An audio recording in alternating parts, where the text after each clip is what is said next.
I'm Victor Hugo Peña, and you are watching the Tour de France on ITV.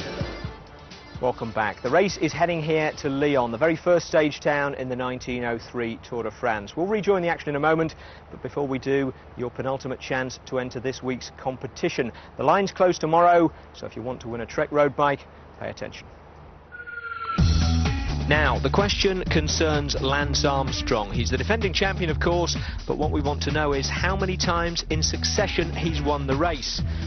And here are your options: 2, 4 and 6. 09001 22 9922 is the number to call, and lines close at midnight tomorrow. First correct answer out of the hat wins this fabulous Trek 1000 racing bike.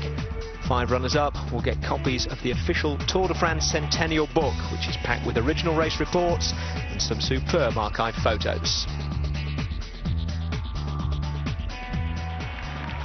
As these two riders go inside of 10 kilometres to go, they still have a minute and a half's advantage. It is so close. Normally the main field can wipe away a minute with great ease. The team car coming up alongside here just to give a last few words of encouragement to tell these guys to keep going. There's still the chance that they can survive, but look at the length of the main field. A little bit of a quack in the middle there. That's what the Belgians call it when everybody moves across the road like that. Ulrich comfortably in the middle, calm and collected, waiting for the first rendezvous with the mountains and the first time that we can see whether or not this year he will be a challenger to Lance Armstrong. Pataki has had men up there working hard. He's pulled them off. He's made other sprinters put their men up to work hard. And although they've worked hard indeed, these two are defying capture. 1 minute and 32 seconds now, and we are 9 kilometres to go. Oops, 1:26 is the latest check coming at us. They're gaining. Is it quick enough? The two guys at the front have done an unbelievable ride here this afternoon, and they have still got some energy left in their bodies there as they go inside of 10 kilometres to go. It is going to be so very close for the sprinters. I think they will just do it, but I've got my fingers crossed for the two attackers, because it is so good to see men attacking a race so far from the finish and coming up with the win. But they don't care whether they finish half a minute or a quarter of a minute in front of the main field. All they want to do is just survive. These little corners are a great advantage for the men in the breakaway, but the majority of this last 10 kilometres, Phil, is a big straight long line. Well, the last 2 kilometres now, with 1 minute and 22 seconds the gap, they will see them straight up the home straight, and by the time they get there, if they get there in the lead, they'll be almost able to pin them back just on the straight. But let's hope that's not the case, as we now start to drop through the underpasses here. They are inside 8 to go. Great work on the front being done by Andy Flickinger. He's the rider there, the big tall rider, tallest bike rider in the Tour de France, by the way, at 1.93 m, flicking his arm there, wanting somebody else to come over and set the pace making. This has been a flat stage today, Phil, but it has been a very hard stage the day before the mountains. 30 kilometres out from the start, facing 200 kilometres alone in the lead. These two riders, they attacked. They are now in the lead for 193 kilometres. They are 7 from the line. They don't deserve to lose, but it's going to be touch and go. It will be so close at the finish as to whether or not they can survive or not. O'Grady coming forward again. He's looking at his computer on his phone. There's a crash at the back. Looks as if 1 or 2 riders have gone down in the corner there. The green jersey, I think, is Robbie McEwen. Zabel is down. Zabel is down. Now here we can see it again here as they make this right-hand corner. And a touch of wheels, a massive part that's disrupted the field now. And Zabel is one of the fallers. Now that is going to disrupt the chase here. Paul was just saying about the bends there. And I think McEwen, they're saying, is also down. We need to see. Certainly they would have been riding close together. But Zabel is out of the sprint today. His bike not working. He's out of the match for this afternoon, and that was a very dramatic crash. Robin McEwen definitely went down in that crash. We saw the green jersey. He got himself up very quickly, but at this speed, he's going to have a very hard time getting back into the peloton. But this kind of chaos so close from the finish can actually help the attackers right now, because it'll take Team Telecom and, of course, Team Lotto out of the pacemaking at the front end of the field. The leaders course down the banks of the beautiful Rhone River now, as we're into the heart of Lyon. 6 kilometres to go. They're looking for the 5-kilometre banner. That will leave them 3 miles out. The peloton split at the moment. Zabel is behind. Robbie McEwen is chasing. This is going to cause a disorganised chase. A very disorganised chase. You've taken two teams out of the pacemaking at the front end of the main field. There is still, though, Fassa Bortolo of Alessandro Patacchi to organise the pace on the front end. And, of course, the team AG2R of Jan Kersipou. Official time kept coming right now into my ears is 55 seconds. It is so close. We're looking for the 5 kilometres to go banner. 55 seconds. All of the riders who fell have started chasing, but they won't get back to the peloton at these sort of speeds, I don't think. It might be the day for Oscar Freire. This is one of his Rabobank teammates setting the pace. Now it's the turn of the AG2R pacemakers for Jan Kersipou. And behind we've got Damien Nazon's team also setting the pace, but they're trying at the moment to disrupt the chase because they've got Anthony Geslan in the lead. The green and white jersey there of the Crédit Agricole rider. He was hoping just to slow down the pacemaking at the front end of the main field. O'Grady comes up again. It is so close here right now. It's 50 seconds these two riders have over the main field. Don't look at the board there, Stewie. Just get down and concentrate on the job at hand. He knows they're coming. Survive. He knows they're coming now. He's so experienced, but he won't give up until they pull him back to them. There at the head is the 5 kilometre to go banner. In English money, that's 3 miles. In everybody's money, it's a heck of a long way when the peloton of the Tour de France is only 45 seconds behind. 5 kilometres of racing at this speed, at this level of the sport, is going to take these riders 7 minutes. They've got 50 seconds advantage to hold for 7 minutes of racing. The main field are really pulling it up. It's coming down again, even more. 45 seconds. You see the red car charging through there. That was the car of the race referee. He wants to keep the gap now between the two leaders and the main field completely devoid of action, completely devoid of vehicles. Once we get into the long finishing straight right now, the main field will be able to see these men in front. There's a slowing down in the main field right now. Disorganisation has come because of that crash. Not everyone has got the power still to do it. There's the 5 kilometre banner. They're that close, and Fassa Bortolo are setting the pace, albeit a little bit ahead of the rest of the race at the moment. Now, and they're saying on the radio, it is now down to 35 seconds. Our computer can't keep up with it now. It's changing so quickly. The leaders, though, are just approaching 4 kilometres. They will turn into this horrible long straight, which is 2.1 kilometres, and you can see the banner at the end of the road. It is the straightest finish I can ever recall in the Tour de France. A long, straight 2.1 kilometre finishing line, and this is where Stuart O'Grady is looking back over his shoulder right now. He knows the main field will be charging along at 60 kilometres an hour as they come into town, and they're still being led by AG2R, the yellow lime green jerseys of Vinnie Calderola. They're getting themselves organised right now. This is the biggest organisation they've done for the last couple of days, and that is for their sprinter. That is Roman Weinsteins at the back in the green jersey, picking his way through the cars. Robbie McEwen, he won't win today. Well, if he does, it will be unbelievable. Well, he's still in the cars. He can't be far off the tail of the peloton. He's racing back into the group, but of course all of his energy being thrown away to get back here. He had a teammate falling back to pick him up as well. Zabel is even further behind than that. Here we go, along the banks of the River Rhone. We've crossed to the other side now, to the side on which they will finish. 4 kilometres to go. There'll be a left turn to come, then a right turn, then, as far as you can see, and further will be the finishing line. The gap is just on 30 seconds for these two.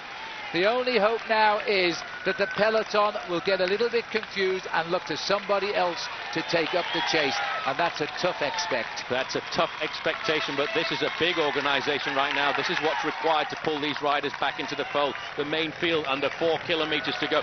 Paolo Bettini is moving to the front there. His team have decided they want to lead him out. Let's not forget, he might be the man who can win one-day classics like Liège-Bastogne-Liège, but he can also sprint very nicely, thank you very much. And the big German Jan Ullrich placing himself. Don't forget, in the early part of his career, Jan Ullrich was a very good bunch sprinter. Well, if Ullrich wins, that would be a turn up on the eve of the mountains, but look, they're going to make a turn very shortly here now, and then they've got a couple of chicanes, and that's it. It's a long straight chase. And in terms of distance, the peloton we are looking at as they go under 3 to go is just 600 yards behind them. 3 kilometres to go and 25 seconds advantage for these guys. When they get to the end of this small avenue, they will take a right-hand turn, and then it's the 2.1 kilometre finishing straight.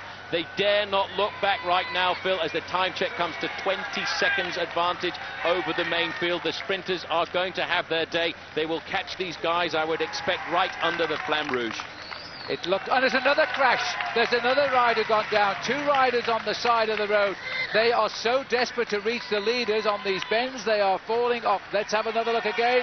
Overshot the corner. Happened in the centre of the pack near the front again.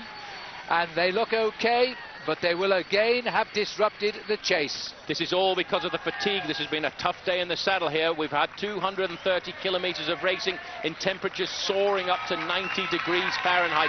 There is the corner. When they turn around this corner to the right, they will see if they've got good eyesight in the distance, the finishing banner. They are still holding on to 18 seconds advantage over the main field. These crashes might go to the advantage of the breakaway. Well, we're almost, sounds like we're wishing it will, aren't we? Well, why shouldn't we? Because if they lead to the line, they've been in the front for 200 kilometres. At the moment, they've been in the front for exactly 198 kilometres. The longest escape we have had, and they are 2 kilometres from the line. The gap is about 12 seconds. It can't be done. 12 seconds is all they've got. That correlates to around about 120 metres advantage. It's the FDJeux.com team on the front, getting an organisation right now, right up there in 3rd position. You can see Bradley McGee, former, reigning champion of the world at the individual pursuit. The Italian champion is there in the red, white and green jersey, Paolo Bettini. He's looking for the win as well. It's so hard when your Australian mates are on rival teams and they have to chase you down, but that's what's happening. McGee trying to counter now the move here by Stuart O'Grady. Our camera pan didn't take long, did it? These 2 riders have become the heroes of the day. Everybody outside of our comedy position is willing them on, but I think it cannot happen. They are just behind them now, and I think they might even get picked up at the side, 1 kilometre to go. But there is always a psychological moment when sprinters look at one another, and they only need a 2-second hesitation, but it's not going to happen. It's not going to happen today. It's a long finishing straight. They've not quite got to the 1,000 kilometre banner right now. Rabobank on the front trying to sort it out for Oscar Freire, who's moved up into 4th position. These guys will only have 50 metres left, 50 metres advantage over the main field. They're not going to do it right now because the sprinters are really picking up the pace. Oh, Jeslan's looked over his shoulder. O'Grady has. The sweep-up is coming in sight of the banner. How cruel is life as a pro bike rider as the sprinters now look to reassess, and Bettini launches the attack. And look at that. O'Grady and Jeslan try again to mix it at the front. They're not going to have their day taken away. Bettini, I think, has made the move too soon. Bradley McGee on the left of the picture here as well, as they try now to go. This comes Thor Hushoff. He's trying to finish it off with a good result for O'Grady's team. Here he comes. Pataki is making the move. Win number 4, but on the right it is Bradley McGee. Win number 4 though it is. He's second, but he can't believe it. It wasn't his victory 1 kilometre out. Unbelievable. Sad day for Stuart O'Grady and Jeslan, but what a move again by Alessandro Pataki. It really has been a tough day in the saddle, Phil, for these bike riders. It's one that will leave severe traces on the body for tomorrow's first incursion into the mountains. Look at this acceleration here from Alessandro Pataki. Baden Cook thought he had the wheel there, but all of a sudden this man, he likes to sprint right down the middle of the road. He looks back to see what the other guys are doing in the race. He's got enough time to cruise here at the finish line. Win number 4. What a remarkable Giro and a remarkable Tour de France for Alessandro Pataki. And once he decides to go, nobody can go with him. There's the result. Alessandro Pataki winning comfortably ahead of Baden Cook, with Fabrizio Guidi a tyres width ahead of Thor Hushoff in 3rd. After 199.5 kilometres out front, Stuart O'Grady and Anthony Jeslan ended up 20th and 59th respectively, while the rest of the big names finished safely. Well, actually, not all of the big names. Eric Zabel and Robbie McEwen weren't even there to be beaten in the sprint, and here's why. If you watch the rider in white here on the helicopter shot, it's Eric Zabel who just seems to lose it on the corner, bringing down Robbie McEwen as well as one of his own teammates. Well, McEwen came in a minute 17 down in what remained of his green jersey, knowing that it's the last one he's going to wear for a while. Knowing you've lost, it's one thing though. Sharing it with the world just after it's happened is another. Do you have a clear idea what happened there, Robbie? Zabel was even further back, 7:08 to be precise, escorted in by his teammate Giuseppe Guerini. So Pataki wins his 4th stage of the Tour and the first in the special centenary competition for victories in the 1903 original stage towns. He got a trophy for that. The next one on offer will be in Marseille. And if he can survive the mountains, don't bet against him winning 5 and hanging on to the green jersey that he took off McEwen with today's win. After he came off the podium, he spoke to Matt Rendell. Io so che tu senti sempre il nome Cipollini, però hai vinto 4 tappe proprio come Cipollini. Io ho già detto prima, ho vinto 6 tappe come Cipollini al Giro, ho vinto 4 tappe al Tour come Cipollini, però Cipollini non ha vinto 6 tappe al Giro e 4 tappe al Tour nello stesso anno. Cosa posso dire di più? Quindi in qualche modo sono riuscito a fare qualcosa di diverso da lui e ho fatto qualcosa che ha fatto Petacchi. Well, it's good that Alessandro's forging his own identity. Pity though that it had to come at the expense of Stuart O'Grady's heroic effort. Here he is with Ned. One of the hardest days I've had in the tour, I think. You know, didn't know if it was going to happen or not. You know, the day before the mountains, just thought I would give it a crack, and just don't come so close. It's just bloody devastating. 500 metres it was, and in this weather for that long, that was a real grueler for you, wasn't it? Yeah, it's pretty cruel. I mean, you know, I think either, you know, even if I didn't win, the other guy deserved. I think one of the two of us deserved to win. It was a hardcore day, and you know, to come so close, it's pretty upsetting. There was a change in the King of the Mountains competition today. Christophe Mongean took the jersey back from Frédéric Finot, thanks to being 3rd over the first climb of the day.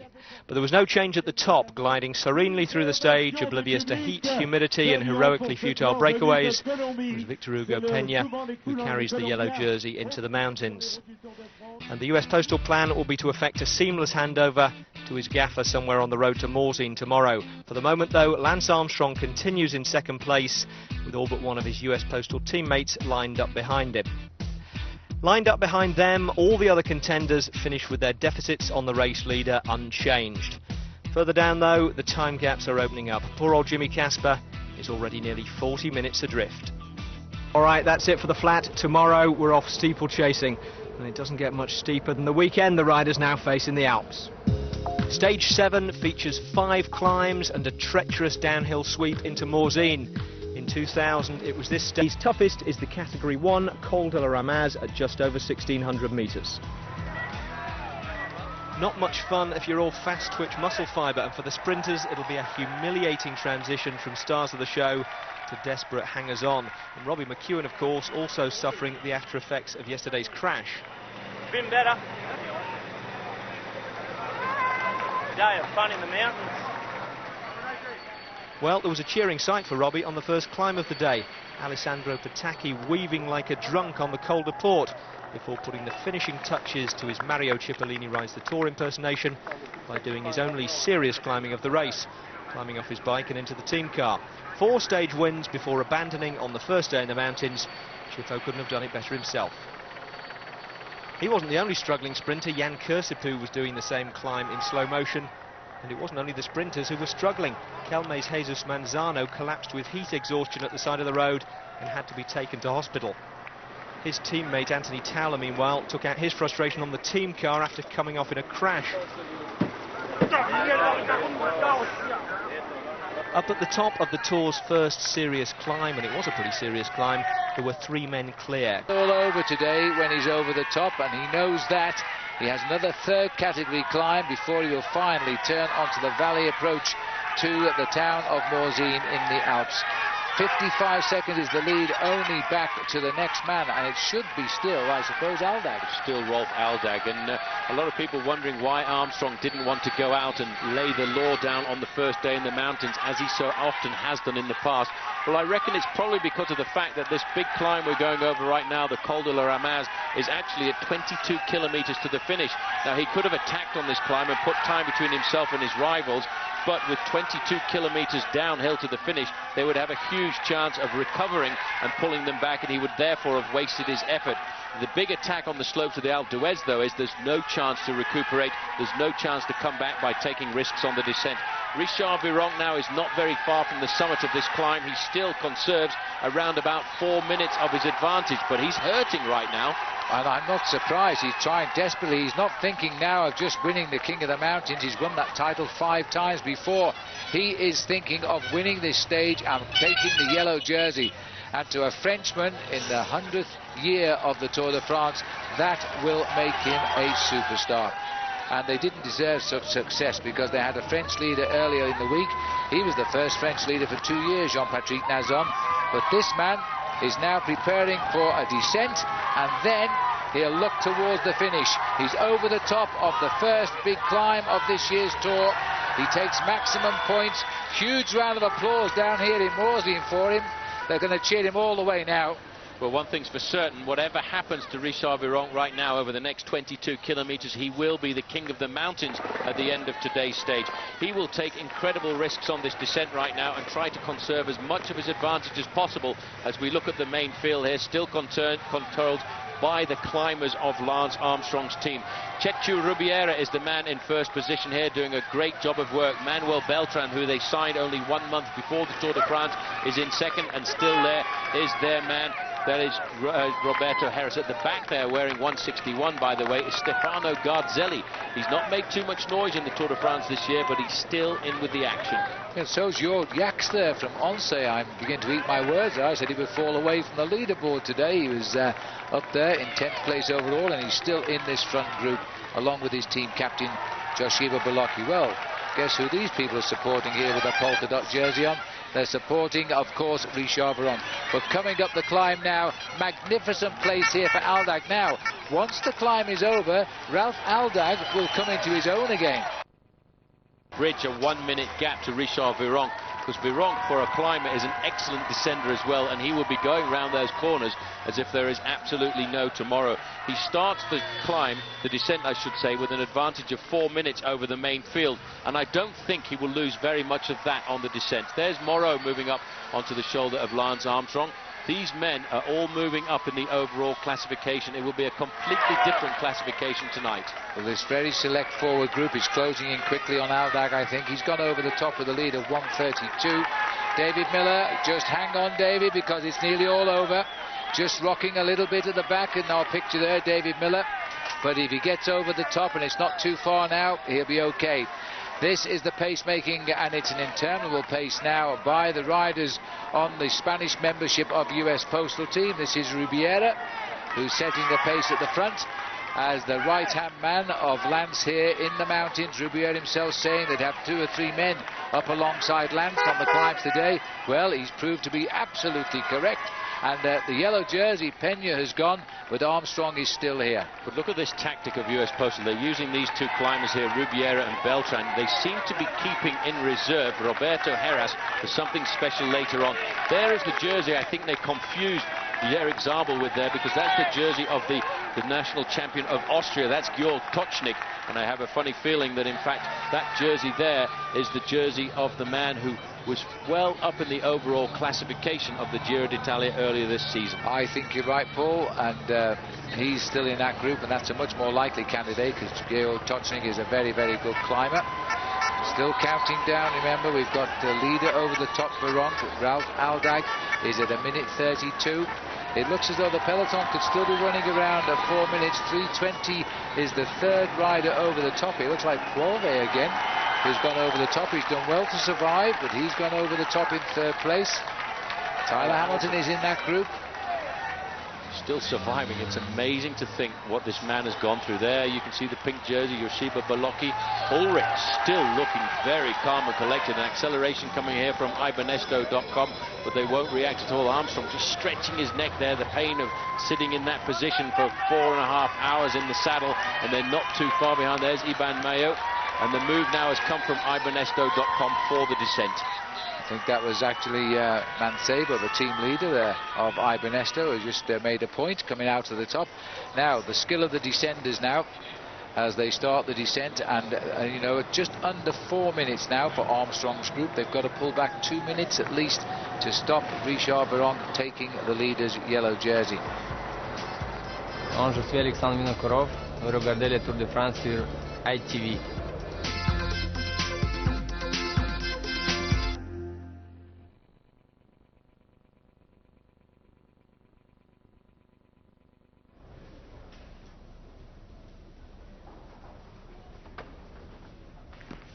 You might think that donated blood is just used for emergencies. You'd be wrong. It's used during childbirth, for premature babies, for cancer treatment, transplants, hip and knee operations and all kinds of other stuff every day, which, as you can imagine, is a constant drain. The thing is, donated blood is only usable for a limited time, so supplies need to be replaced continually. And although any of us could need blood at any time, only 6% of us are giving it. Which means, if those people stopped giving blood tomorrow, in only a few days, our blood supply would simply run out. Do something amazing. Give blood.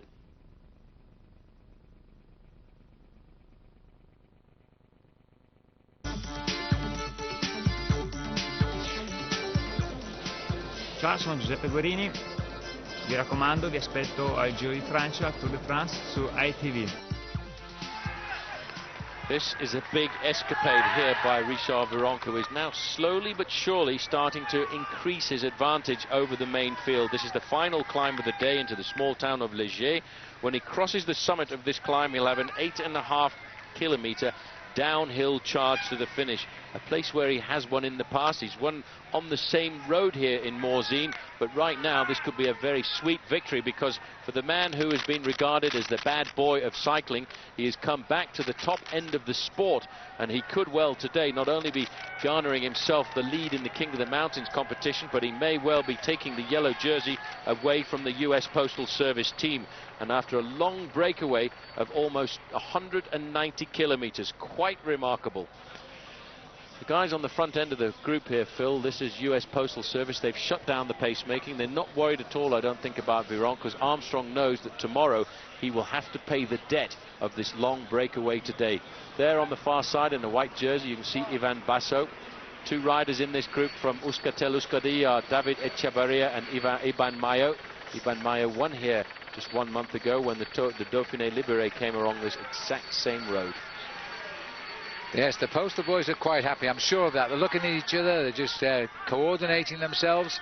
The gap is still just inside 4 minutes at the moment. It's gone out very slightly, but Richard Virenque clearly now, excuse me, a desperate man here, but trying to hang on just for a few more kilometres.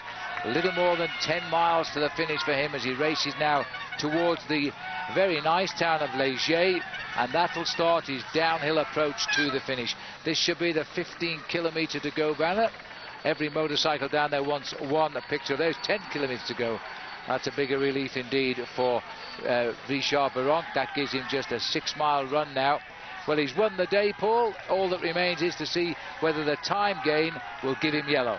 He'll keep the yellow, he'll get the yellow jersey at the end of today. He's only got 1.5 kilometres to go uphill, and then it's a downhill plunge into the streets of Morzine. And even if he does lose some time over the last few kilometres, I don't think he'll lose much more than 1.5 minutes. Another time check coming through. In fact, US Postal have completely switched off the pacemaking there at the front, and this man's advantage has gone up to 4 minutes and 46 seconds. And in fact, the crowd have just heard that as well, because they are going ballistic. They love Richard Virenque. He's won himself 6 stages of the Tour de France in the past, and he's absolutely storming down here to victory. Well, this will be his 6th, actually. I'm just typing it into his record as we sit here, Paul. Nothing else to do now, because he's going to win, isn't he? He's riding superbly quick down here, and he's a man who's always won in the similar style. He's gone out in aggression. I remember when he won in his very first stage in Ardiden in 1994. He was on his own on that occasion, and then in 95 at Cotteret. US Postal on the front here right now, I think playing a tactical game here this afternoon, because they're not too worried about the long-term prospects of Richard Virenque, but they don't want to take too much away from him. This is the summit of the climb, and these men here are losing massive amounts of time for the first time in the Tour de France. There's Jens Voigt, Nicolas Jalabert in the red and white jersey there. A little bit further back, it's Vicente Garcia Acosta in this group from ibernesto.com. Just trying to see if we can pick out anybody of note, but I don't think, looking down here, Paul, we're going to see any big names now. It's a long time since Virenque crossed over. Virenque has crossed this line about 20 minutes ago. The back of the group there is Salvatore Commesso, the former Italian national champion. But the way the race is running out right now, Richard Virenque is the man leading this bike race. He leads Rolf Aldijk by 1 minute and 30 seconds, and then it's the group of Lance Armstrong 4 minutes and 46 seconds in arrears. Richard Virenque now is not too far away from the summit of this final climb of the day, a little climb called Léger. It's a third category climb. He's building himself up a huge margin in the King of the Mountains competition, but at the end of today he will get himself the yellow jersey. He wore the yellow jersey in his first Tour de France, if you remember, when he came to this event as a youngster back in 1992, riding for the RMO team. And since then he's been in love with this event, and once or twice he's crossed over the path trying to make sure that he could win the Tour de France, and in fact even delved into the darker side of the sport on 1 or 2 occasions. Well, he's dancing his way to victory now. He's got a huge flotilla of vehicles behind him. 5 wins already, number 6 is on the way. He's been a winner in Morzine before. In the year 2000, he was also in solitary fashion then when he rode on the Italian team Polti. But now he's riding for the Belgian team Quickstep. But he is such a popular figure in France.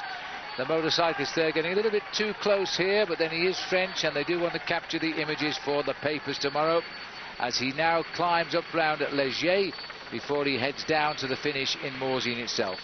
Well, there's the summit of the third category climb. He'll get some points there, but very shortly what's more important for him, Phil, is he will get the descent down into the finish.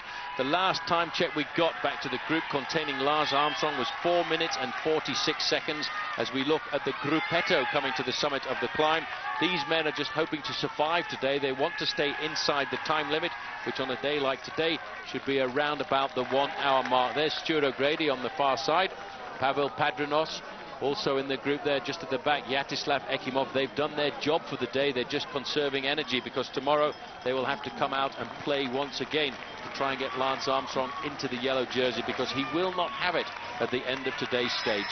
Baden Cook also in there, and Baden Cook, the new wearer of the green jersey of the race lead on points after the retirement early today.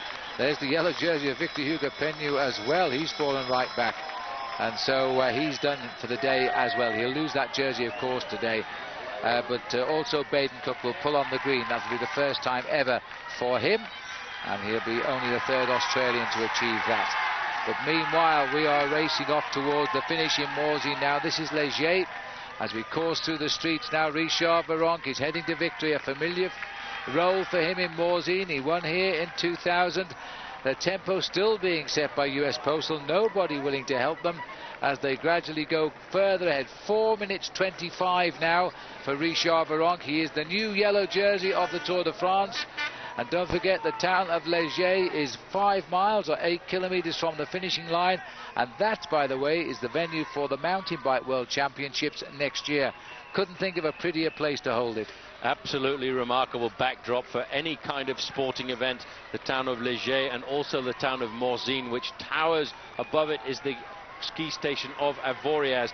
On the descent right now down towards the finish line is Richard Virenque. The last time check he had was 4 minutes and 25 seconds, but he is on the descent down into the finishing straight right now, and they are not going to pull back very much more of that 4 minutes 25 seconds he started the ascent with. Well, this has been a marvellous display by Richard Virenque. There's no way you can take this away for the man. It's been superb. This is the principal group with David Moncoutier tagged onto the tail. We'd like to see David Miller in here, but we think he's still dangling just a little bit. Oh, is that Miller on the left up? I think he might be there. Very, very close. We'll have to wait and see as we're looking down on the 33 riders here. This is the 11th Tour de France for Richard Virenque.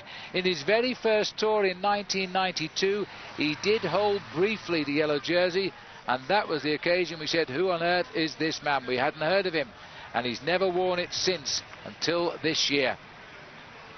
He's charging down into town right now. He's got a slight right-hand turn as he gets into the outskirts of Morzine. He'll have to ride around on the flat, drop down into the bottom part of the town square, and then drag his body up the last kilometre to the finishing straight, but he should not lose very much time at all. I think, you know, Phil, US Postal Service have made a pretty sensible tactic, because let's not forget, the Tour de France is not being won or lost on this stage this afternoon. It's just being played out. It's a 3-week bike race. It's important to ride well on every individual stage. I think today Richard Virenque is shining for the first time, but he will pay for this effort over the next few days. Well, I think tomorrow will give us the answer to that, Paul, but for today it's going to be Vironk, I think. A last flurry of attacks here coming from the Spanish riders, but I think they've left it just a little bit too late right now. They're thinking about a few points here as they come up to the summit of this final climb of today's stage, the third category climb of Léger. On the far side there is Yoshiba Belocchi. But this looks like Francisco Mancebo trying to get himself a few points, and taking over the workload on the front after his teammates have disappeared is Lance Armstrong. He doesn't want anybody at all to slip away from the front end of the main field. Stefano Garzelli moving up there as well in the lime green. But the man leading the bike race, Richard Vironk. The last time the Tour came down here into Morzine, he was the winner as well. Hola, soy Manolo Beltrán. Ustedes ven el Tour de Francia en la ITV.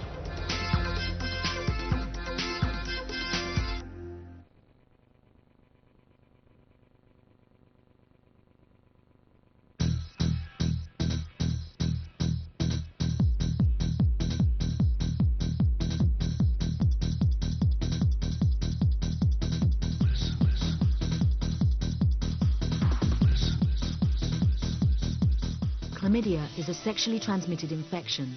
It already affects thousands of young people under 25, and it's spreading. Chlamydia would be easy to avoid if the symptoms looked like this, but they don't. It often has no clear symptoms, so you can't always tell if you or your partner have it. Left untreated, chlamydia can cause long-term damage and could make you infertile. The best way to protect yourself is to use a condom. If you think you might be at risk or just need some advice, call our confidential helpline or visit this website. Unlike chlamydia, good advice is easy to spot.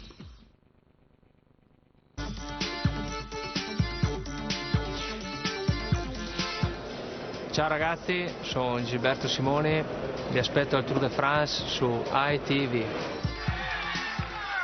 Vironk is pedaling with every amount of energy he can muster up from his body here right now as he comes inside of 2 kilometers to go. His advantage over Armstrong is 3:58. His advantage at the end of today's stage will be 2.5 minutes in the overall classification. He will have to defend that tomorrow on what is going to be a very difficult stage over the Col du Telegraphe, the Col du Galibier, which climbs up to 2,600 meters in altitude, and of course the big mountain top finish of the Alpe d'Huez. 14 kilometers of climbing all the way to the summit, and a race where in the past Lance Armstrong has laid down the law. Oh, Vironk is suffering right now. He's just trying to find a comfortable position in the saddle through this small roundabout at 1.5 kilometers to go. He's looking for the banner indicating the last kilometer of racing. He's dropping now down into the far side of town, and then he will come up the finishing straight, and it's going to be a long, hard finishing straight for him because it's a false flat up the last 700 meters. He looks across, but he knows right now that he's got what he went out to do this morning, the victory of the stage. 1 kilometer to go, and this is going to feel a marvellous moment for Richard Vironk. He won in Morzine in 2000. You might hear the public applauding outside of our commentary box. This is a great victory for him. Then the clock will tell us, Paul, if he's got yellow. Well, he's got yellow, Phil. There's no problem at all about that, because at 5 kilometers to go, the group containing Lance Armstrong and all of the other favourites in the Tour de France were still 4 minutes behind. He's gone round those corners in an absolutely ballistic manner. He's inside the area now where he can see the meters ticking by. He's been up this finishing straight before, and he's just going to give it everything, but he will enjoy this victory. He won't salute until the final minute because he knows he needs every second possible. The crowd are cheering along the barriers all the way. The moment every Frenchman dreams of, very few have it. He'll be only the 82nd Frenchman ever to pull on the maillot jaune.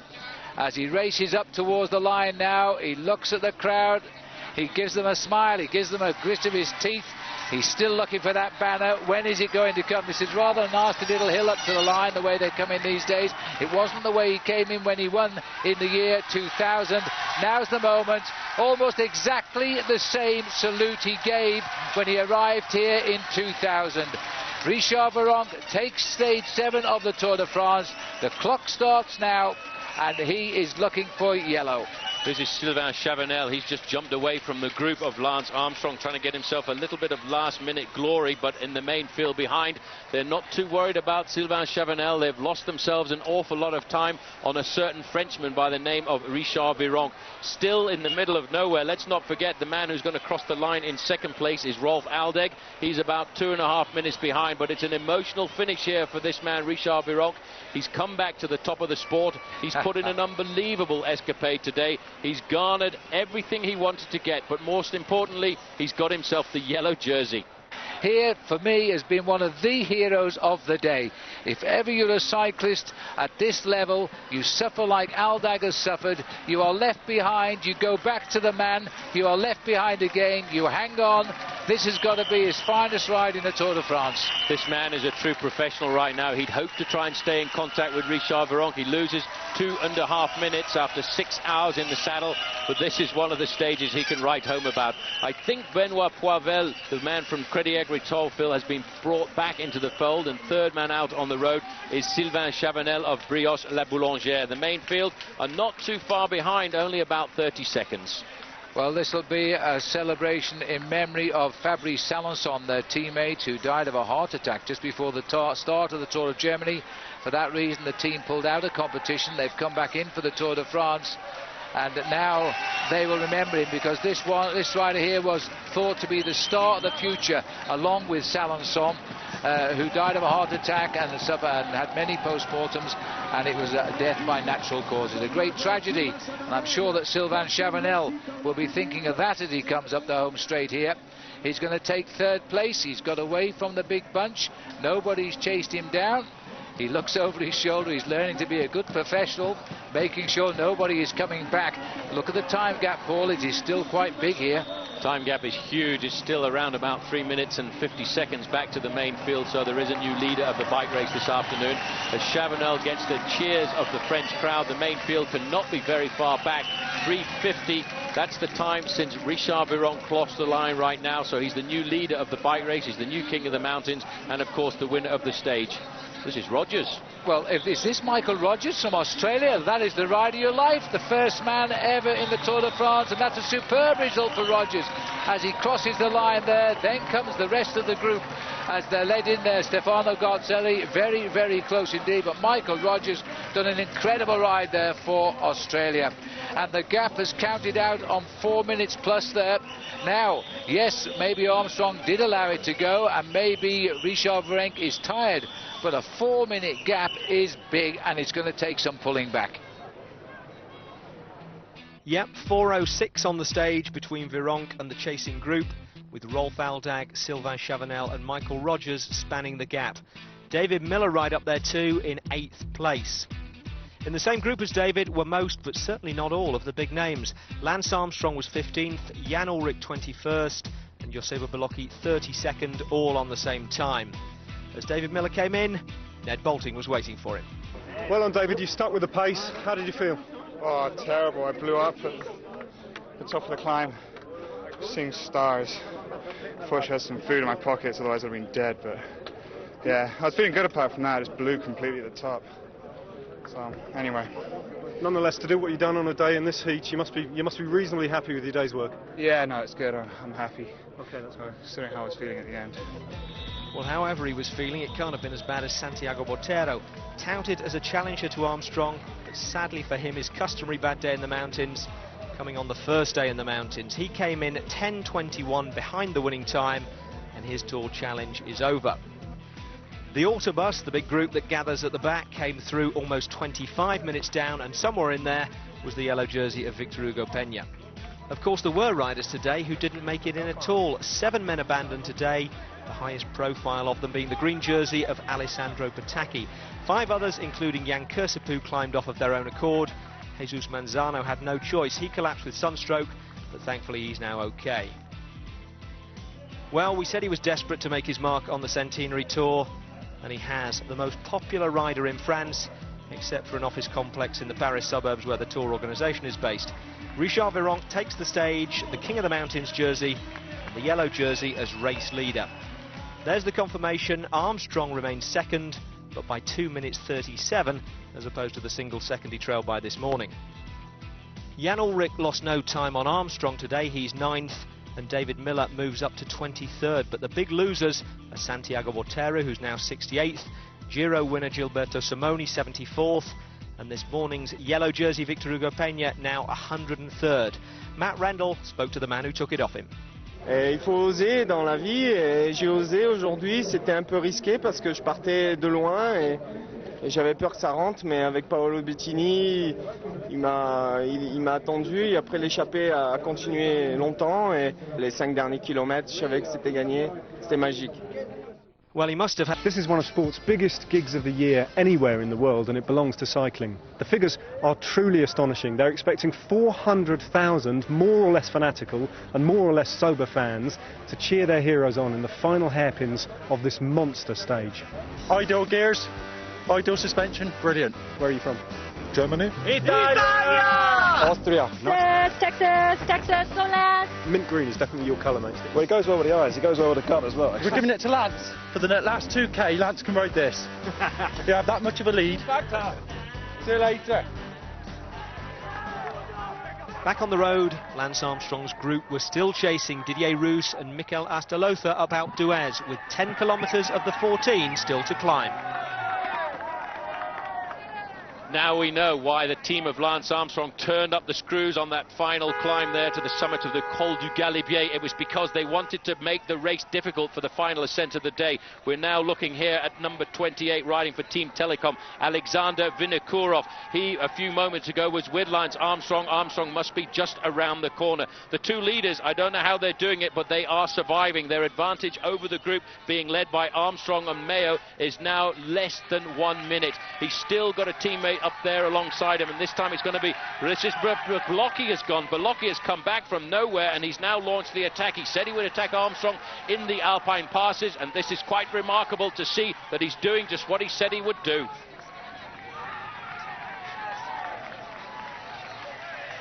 Well, Paul, now it's up to Lance Armstrong. Heras was the man who started all the work at the bottom of the climb. Well, there's Heras the attack. Heras is there, and Armstrong has seen the attack coming from Yoshiba Belocchi. The Once riders have been sitting in the wings all day. They've been sitting there in great numbers. They've been waiting to come up with this attack, and right now Yoshiba Belocchi has gone. Put the hammer down. Armstrong is going to ask a lot of Roberto Heras this afternoon, but Roberto Heras has been sitting in the wings, just waiting to try and turn up the screws when he could. This is a great and brave move by Yoshiba Belocchi, second in the Tour de France last year. Hamilton is in this group, and the two riders from Euskaltel-Euskadi are also a major threat. Yoshiba Belocchi said this morning he's ridden the Tour 3 times, he's finished third twice. Last year he finished second to Lance Armstrong. He says, if I can't win it this year, I shall reassess my chances in the future, and I may never ride the race again. So this is a big attack for him. It's a huge attack. He wants to attack Armstrong anywhere that he can, but the damage of the attack is incredible. He's caught the two leaders. He's number 1 on the road right now. This is a superb attack by Yoshiba Belocchi, the man who could haunt Lance Armstrong, second to him last year. If he wins this stage, if he drops Lance Armstrong, he'll be one of the first men to do that for a few years. He will be one of the first men to put Armstrong into difficulty. Armstrong didn't look like he was panicking there right now. He'd allowed the attack to develop. He was using his teammate Roberto Heras to the maximum of his advantage. He's got Heras up there alongside him. Iban Mayo is very comfortable. Tyler Hamilton is looking great. This man is going to ride high into the overall classification at the end of today. Armstrong is just sitting and waiting. Well, look at the face to the right of Armstrong, Tyler Hamilton here. He's pulling out the performance of a lifetime on Alpe d'Huez. Where is the best place to do that in the Tour de France? It is right here. We're climbing it now for the 23rd time in this race. It has never failed to produce a dramatic finish. This rider here has said he doesn't want to ever finish second again in the Tour de France. He wants to win it. We didn't believe he had the legs to attack Armstrong. He has proved us wrong. At 10 kilometres to go, Richard Virenque has already lost 2 minutes on the group containing Lance Armstrong. He's only got 37 seconds left to keep himself in the yellow jersey. He's going to lose it. I thought he'd keep hold of it. He's on the eve of Bastille Day, the 14 Juillet. The yellow jersey of Richard Virenque has popped, but right now Armstrong is being put under threat by Yoshiba Belocchi. He needs to pull him back before the summit. Let's not forget too, our camera's staying with the likely projected final winner of the Tour de France, but there are still 2 riders leading the day in Astoloza and Didier Roos. Oh, sorry, they've already been passed by. It's all happening so fast on this climb. We're looking at Armstrong. I am beginning to think, Paul, I don't believe Armstrong is going as well as we thought, because this man is too proud to allow an attack. He's too proud to allow an attack from Yoshiba Bolocki. He's always reacted to them in the past. This is the leader of the bike race. This is Richard Virenque. He's way down the course right now. He's being joined there by one of Jan Ulrich's teammates who's coming up alongside him. This, in fact, is Felix Garcia Casas. But Bolocki has now got a 12-second advantage over Armstrong. That is not a major panic, and in fact Armstrong himself, race radio is telling me, Phil, has taken up the pacemaking himself. He's got no choice now. He's used all of his teammates up. They're all due to fall behind. But look at Tyler Hamilton hanging on to the coattail of Armstrong as he continues with his broken collarbone. If he jumps out of the saddle, you'll see his face wince with pain. The doctors take him away at night, they examine him and tell him if he is doing any long-term damage. And he comes out of those examinations smiling. Comes out of his examination smiling. He's got a joke for everybody. He's raised the morale of the team. I cannot believe the way he's sitting here on the shoulder of Lance Armstrong. And if you get a glimpse at his jersey there, which is open to try and keep him cool, he's got a bandage right across his broken clavicule, which is quite remarkable. Further down the road, though, this is Roberto Heras. He will try and ride himself back up to Armstrong to help him. But I think your question here, Phil, has been answered. Armstrong is slowly pulling himself back to the attack here of Yoshiba Bolocki. Well, Yoshiba Bolocki is on the attack, and it's up to the others and Armstrong now to bring him back.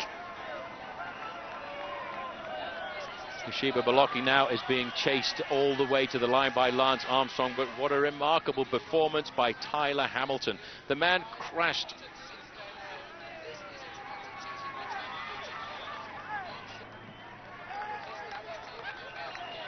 Bolocki is now 7 kilometers from the summit, and the people at the side of the road will support anybody. Armstrong is slowly but surely tickling away at the pedals. He's come closer to Yoshiba Bolocki. Bolocki had opened up an advantage of 12 seconds over Lance Armstrong, but Armstrong didn't worry at all. He used his teammates. He is such a master tactician. He allowed them to set the pace for as long as he could, and once they were no longer able to lift it to the pace that he wanted, he closed the race down completely. He has brought it all back together. The race now is made up of 4 riders. It's all together. Paul, this is unbelievable. Armstrong won't remember this before, as the catch and comes the attack. Iban Mayo, well, the great cyclist Pedro Delgado, who won the Tour de France in 1988, said to us yesterday, Mayo, he won't win the Tour de France, he might try for a stage win. I think he's found his legs. We've always talked about this man as a star of the future. He's a star of the future, that's for certain. Armstrong is not too worried about him. He won't react to Mayo just yet. Not a problem. Mayo is a long way down in the overall classification, Phil. He's 6 minutes and 11 seconds down on Lance Armstrong. Armstrong was more worried about the attack coming from Yoshiba Bolocki. But what really amazes me is Tyler Hamilton. This boy is doing an unbelievable job. He's staying there in contact with the big guns of the Tour de France. And there's another move by Bolocki. Bolocki is trying again to get rid of Armstrong. Armstrong will react to this one, though. Now he has to react to every move that comes. Look at the time gap.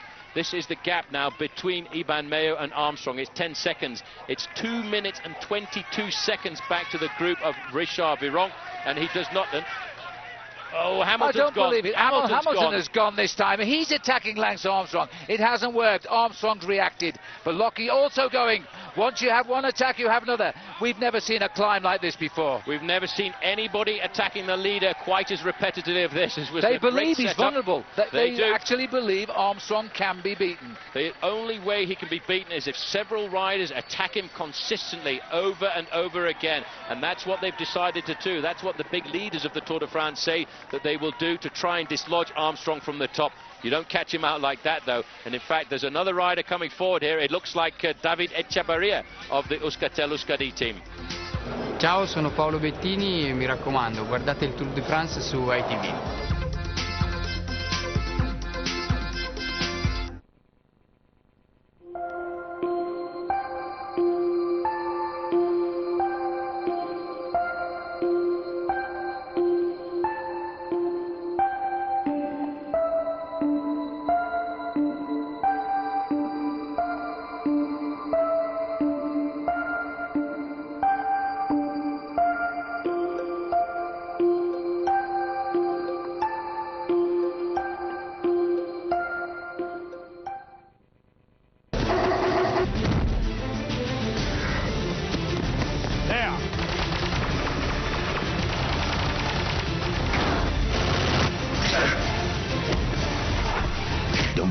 this summer's blockbuster hit, Lara Croft Tomb Raider, The Angel of Darkness.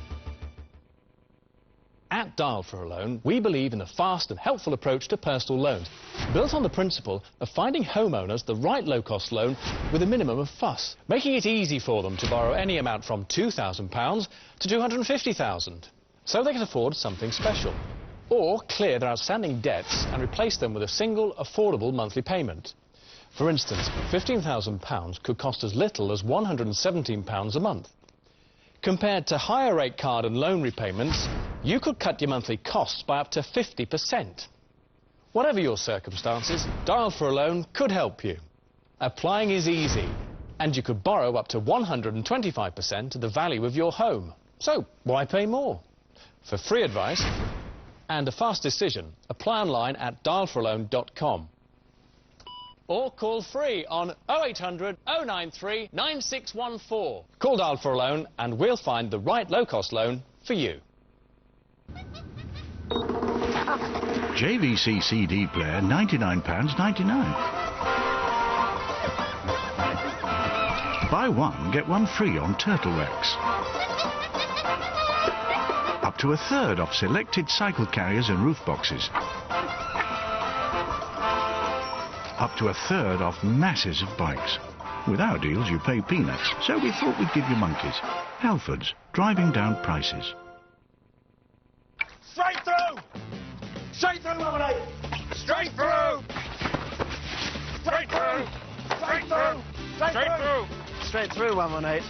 Call the number on 118 118 and we'll put you straight through to the number you want. Lovely. Look at them go, aren't they super? The lady of the manor. She was all over me. Oh, Box! It's so dirty. She was squealing for me new bacon flavour pot noodle. You're sick, you are. New bacon flavour sizzler.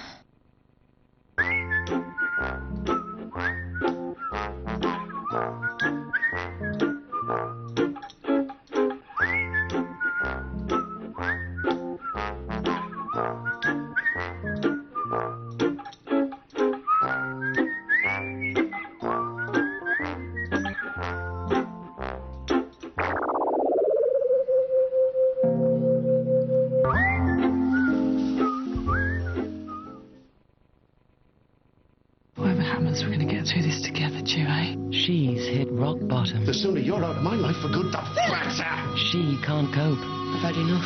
Don't want to live without Richie. She's finally going to escape all her problems. So we're not going to stop her, are we? Bad Girls, Wednesday at 10, ITV2.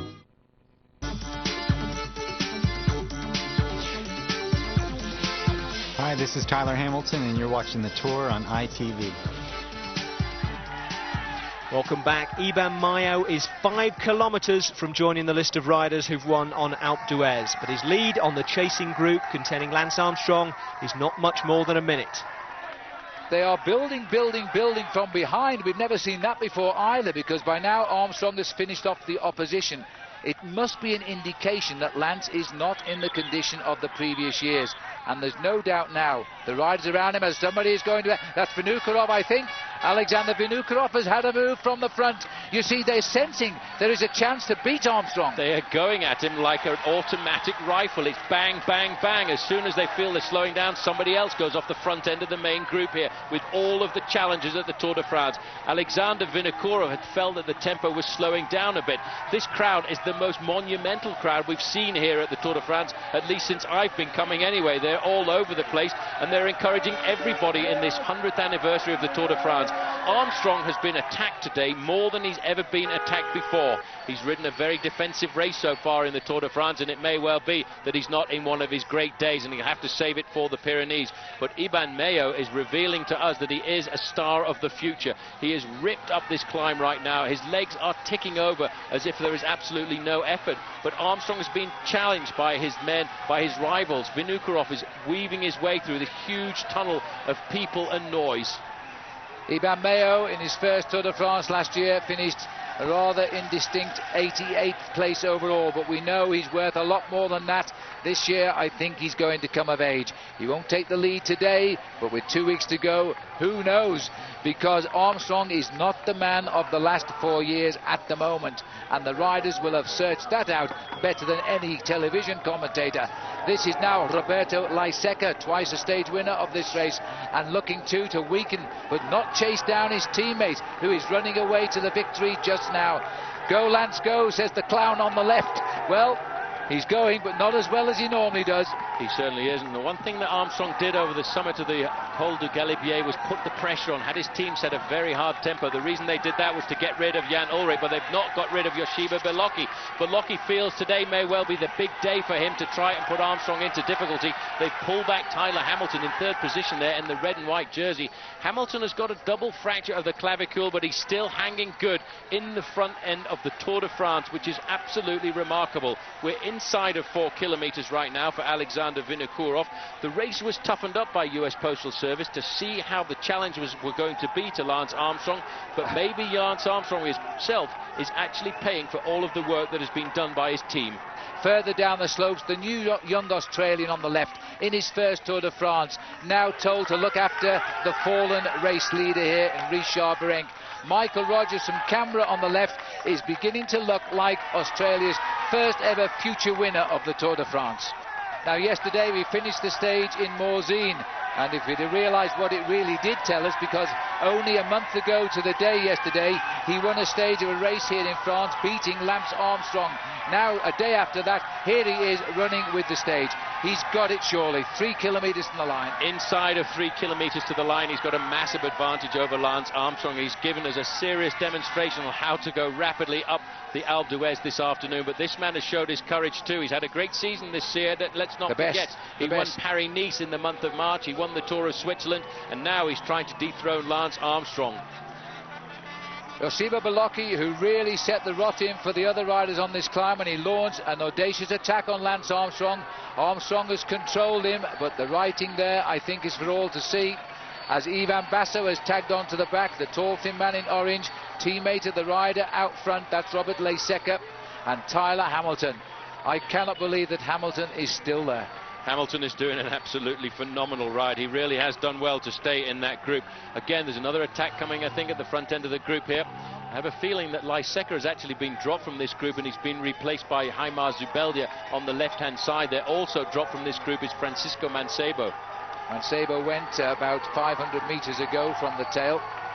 These 5 men now have come down to a little bit of sanity. I think Armstrong knows he's got what he sees as his main rival on his right shoulder there, Yoshiba Belocchi in the pink. He's lost another man he feared, Jan Ullrich. Ullrich has not come up with the goods today. He's found this mountain too difficult. This rider is absolutely flying away to the summit now, Iban Mayo. He's going to not take the lead yet, but if he could increase his lead as the race goes on, he would be a very popular man in the Pyrenees on the borders with northern Spain, which is where he lives. Well, it's going to be a big festival down there, I think, when this team Euskaltel-Euskadi came. They've very often been brought into the Tour de France as a wild card, and the reason they're a wild card is because they will go out on the attacks and light up the mountain stages. Another move, Hamilton accelerating. The man recovering right now, Jan Ullrich, has ridden an unbelievable race here, Phil. He's trying to ride himself back up to the wheel of Lance Armstrong. Well, this is remarkable. The man at the front of the race, Iban Mayo, now has a 1 minute 45 second advantage over Alexander Vinokourov, who's almost a minute in front of Lance Armstrong. He started the day a minute 58 behind Armstrong. Armstrong's going to have to turn the gas up over the last 2 Ks. Hamilton tried, just nudged a little, then Armstrong was on him straight away. Look at the face here. Jan Ullrich has never finished worse than second. Here goes Belocchi. Another desperate move. Armstrong not a sign on his face of any effort. He's out of the saddle and he's straight onto the slipstream of Belocchi. And Hamilton's gone. Hamilton's been put in difficulty this time by that acceleration, but he's been brave, he's attacked, but right now he will ride himself back up to Lance Armstrong if he can, as we go to 2 kilometers from the summit. This man is going through the part where the crowd is at its wildest. They're encouraging a man from Spain, from Euskaltel-Euskadi, to get himself the victory. Iban Mayo is the new kid on the block this year. He had hardly any wins when he went to the Tour of Pays Basque, and then he really opened up his account. Here is Jan Ullrich, still struggling to limit his losses, but at 3 minutes 17, he'll have to think of a likely possible third or fourth in Paris. He won't get much better than that now. We're inside of Uez now, and very shortly this man will be able to see the final kilometre. He's picking up the pace all of the time. He has shown not 1 ounce of fatigue. Up amongst the chalets of Alpe d'Huez now. The first time we came here, 1952, when the great Italian legend Fausto Coppi won. This has been one of the most magnificent climbs today. The riders have hit each other at every opportunity. These 4 have survived, and Lance Armstrong has been frankly magnificent. If he is having a bad day, well, he's made a pretty good job of it. A bit further down the road here, you can just see Francisco Mancebo and, of course, Roberto Laiseca. The French hero, Christophe Moreau, he's a long way back, but battling to stay in contention. He's pulling himself up to the rear end of the cars, and I think he's about to make contact with Jan Ullrich. Ullrich just around the corner there, really today trying to keep himself in contact at the front end of the Tour de France. But what a glorious sight for a man who lives to climb. Iban Mayo sees the sign indicating he's at the final kilometre of the Alpe d'Huez. 1 kilometre, 1,000 metres, and it doesn't get much easier. There's a slight plateau, and then you climb gently up to the finish. There's a sharp left-hand turn just before the line. This has been a superb climb by this man. He's made it look so easy. He possibly knew that Armstrong, being hit by the other riders, would not counter his move, because so far he's lost just a little bit too much time, but he's gaining time now, and from tomorrow his number will be on Lance Armstrong's handlebars as a marked man. He will be a marked man. He's always been a marked man. He lost all of his time in the team time trial. Well, his team did not really perform. They finished a long way down the overall classification, but this is a phenomenal performance. He's going to run out more than 2 minutes ahead of Lance Armstrong, and as a true professional, he's going to do up the jersey before he gets into the finishing straight. This will lose him a couple of seconds, but gain him a lot of publicity. It's a big win for this team from the Basque-speaking area of northern Spain.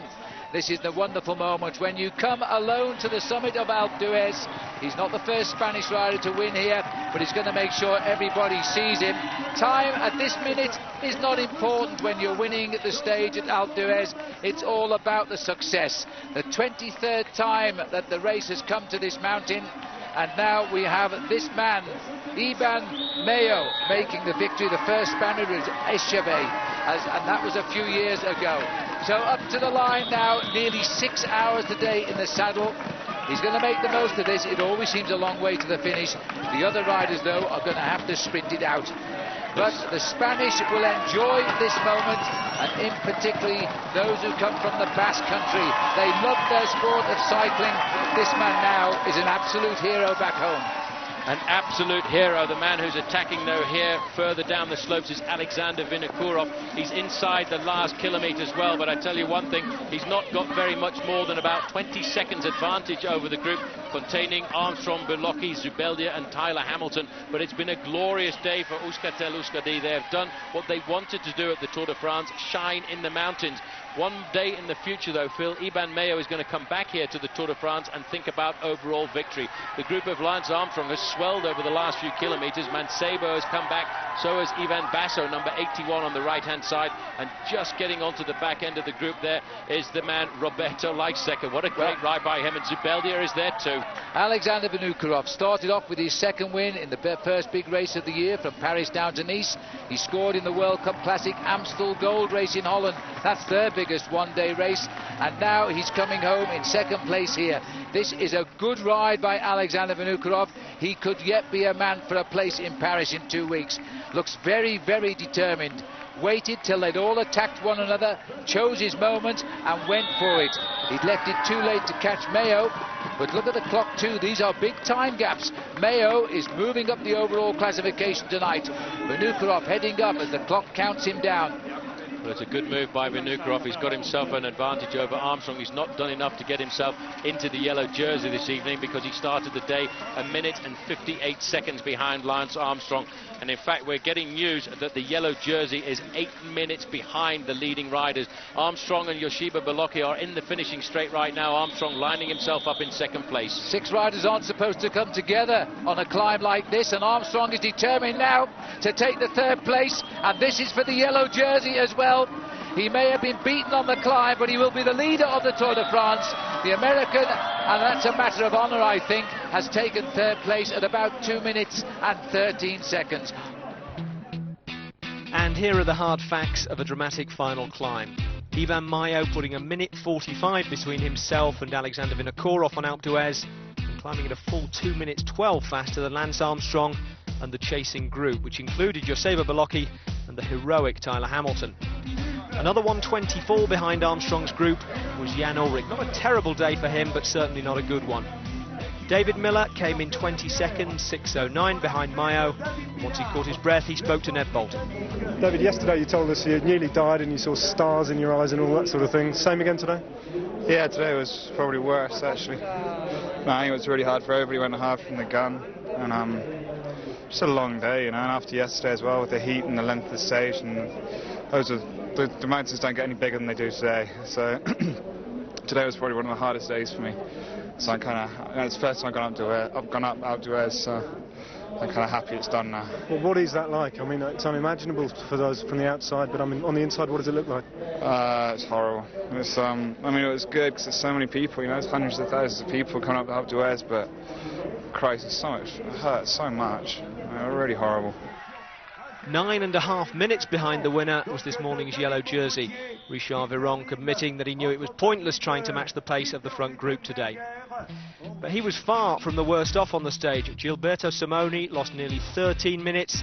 Santiago Botero, who's clearly now lost the leadership of the Telecom team to Alexander Vinokourov, was a colossal 42 minutes 19 seconds down. Ivan Mayo, though, confirmed his status as a future Tour challenger. The future may be sooner than he thinks. He spoke to Matt Rendell. Pero ha dejado la crema del ciclismo mundial detrás de usted. Sí, eso sí, ¿no? Esto es un día para recordar y la verdad que para mí es un día muy grande y la verdad que estoy muy contento. Pero Iván, ¿ahora qué? A disfrutar esto y lo que venga, bienvenido será. As Ivan was led away to the tune of Que Sera Sera, Lance Armstrong was taking one of the less triumphant yellow jerseys of his Tour career. Ned spoke to him as he came off the podium. Lance, you're wearing the yellow jersey, but that did look tough. You had to respond on several occasions. Yeah, that was tough, that's for sure. Tougher than I expected, so I don't know. If it keeps going like that, it's going to be a long tour. But I think, you know, the first true day in the mountains is sometimes strange, and definitely didn't have it today, but I'll get better. Now, Ivan Mayo got away, but they were substantial challenges. It was enthralling to watch between Bolocki there and Tyler Hamilton. Can you describe that battle from the inside? Yeah, you know, I don't know really honestly what they're racing for, because, you know, letting a guy like Mayo just continue to go up the road, it endangers their chances for the classification as well. So if is the objective to ride the Tour de France, or is the objective to race against me? So in the future, you know, we need they have to be aware that you give a guy 2 or 3 minutes, it counts. And so, well, we'll see the later stages. Whether that was the sound of a rattled man, we'll see over the next few days. As things stand, though, Armstrong has an advantage of 40 seconds over Joseba Bolocki, with Mayo now up into third at 1 minute 10, and Vinokourov another 7 seconds back in fourth. Francisco Mancebo is fifth. Tyler Hamilton, attacking with a broken collarbone, is a phenomenal seventh, with Jan Ullrich now 2 minutes 10 adrift. This morning's race leader, Richard Virenque, is down to 18th now, with David Miller 22nd. The Giro winner Gilberto Simoni is now over 20 minutes in arrears, down in 47th, but the biggest bust of the race to date is Santiago Botero, over 48 minutes down and barely in the top 100 riders. By the way, after 2 days in the mountains, we are now down to 179 riders from the 198 who started. One final piece of ceremony before the day was filed in the Tour archives, a group shot of Alpe d'Huez winners up to and including today's. Well, an absolutely epic day of climbing we've had on Alpe d'Huez, and Stephen Roach, a man who's climbed this mountain on his way to... These are the two leaders right now. I wish we could stay with the main field. Here we are. And Armstrong has responded. There's straight no away, weakness right there. Saw him coming and has taken him. He's blown his teammates away. It's one-on-one. You've got to salute Joseba Bolocki. Ullrich could not do that. Ullrich has seen the move go. He's second in line on the right. He's trying to move round and react, but indeed that is a great attack. They're doing what they say every day they will do. They are hitting Lance Armstrong. Once today have ridden so well, putting Jörg Jatsk up the lead, making US Postal chase all day, and they may have known what this hill was like.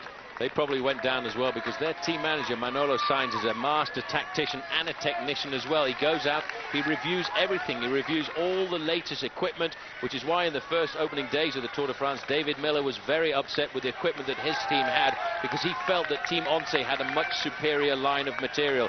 There you can see coming up there as well, Iban Mayo is not too far away from Armstrong, but Armstrong is just sitting and looking at Bolocki. I think he's back to form. He's under pressure, but he's wide awake when it comes to keeping an eye on the opposition. We've gone back to the leaders of the climb here now, proving to be a bitter climb. This one, Jörg Jatsk and Ivan Parra.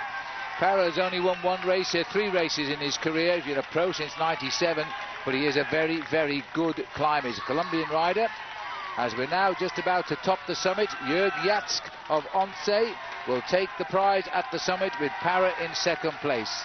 I think they will both be very relieved to hit that summit here. We're looking now at a very select group forming behind. I think, in fact, Jan Ullrich may well have recovered. You know, Ullrich does not have the acceleration of these guys on the climbs because he actually uses a much bigger gear than anybody else, and it takes him a while to get it going. It's like having a big diesel engine. Once it gets up to speed, it works perfectly, but he's not able to take it up there quickly. There he is in 5th position. He's there. We've also got Iban Mayo here, so the top 3 riders in the overall classification. Tagging on the back 2 is Jan Ullrich and Tyler Hamilton. So this is a very select bunch of riders, isn't it? Hamilton actually said this morning he was very worried about this climb because you see all these riders nowadays, they're looking at the critical points of the Tour de France a lot more than they did in the past. He was worried about this climb because he knew he had to pull on the handlebars to get up this climb. The Alpine passes, like the Galibier or the Alpe d'Huez, he can mainly ride sitting down in the saddle, but this climb is so steep he knew he would have to pull on the bars, but excuse me, he's pulled on them pretty nicely because he's with the big boys. He's still sat in the saddle. It's painful when he gets out of that saddle. He says he has to use lower gears because he has to stay in the saddle. Well, we're going forward to the summit. Who are we going to see next in our picture? It's the British rider David Miller, and he has really ridden this mountain very, very well indeed. He's a good descender.